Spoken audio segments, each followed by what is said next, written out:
Некои од нив можеби се уште се во средношколски клупи. Најголем дел во мај биле матуранти. А со вадењето на првата лична карта, оваа година решиле да го искористат и уставното право, не само да гласаат, туку и да се кандидираат на избори. Вкупно 3 средношколски класови, односно 78 на 18 годишна возраст, се кандидати за советници на предстојните локални избори, покажува базата на податоци на ДИК. Повеќе од половина се девојки, односно 49, додека 29 се момчиња на 18 годишна возраст кои се кандидати.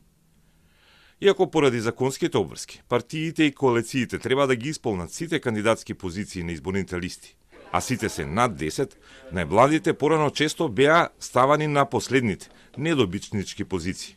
Но на овие избори 18 годишници има и во врвот на листите, и тоа на листи на парламентарни партии и коалиции. Нема носител, ама има еден кој е на втора позиција во голема општина и 6 кандидати кои се на трета позиција на листите. 18 годишниците не се единствените тинејџери кои се кандидати во базата на податоци на ДИК. Има уште 152 кои имаат по 19 години. Има 230 тинејџери на советничките листи, односно 2,2% од вкупниот број кандидати. Во анализата која лани ја правеше Вестминстер фондацијата, стоеше заклучок дека без разлика на бројот на кандидати, младите се уште во македонската политика не се гледаат како актери или одлучувачи. На младите се гледа примерно како на реципиенти на политики и мерки, а многу помалку како на актери или агенти во нивното создавање и имплементација.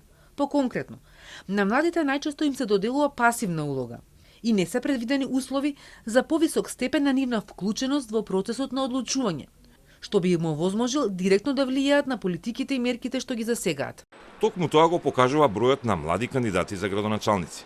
За разлика од многу тинејџери на советничките листи, на градоначалничките избори нема ниту еден кандидат по 20 години, а по 30 години има само 4. Телма направи увид и во базата на ДИК во која како најстар кандидат за советник е 97 годишна жена во општина Битола. Таа имала 18 години по завршувањето на Втората светска војна 1946 и немала право на глас на демократски избори до осамостојувањето на Македонија, односно кога веќе била пензионерка и имала 62 години. Над 90 години има вкупно 7 кандидати за советници, од кои 5 се жени. Над 80 години има вкупно 71 кандидат за советник за локалните избори.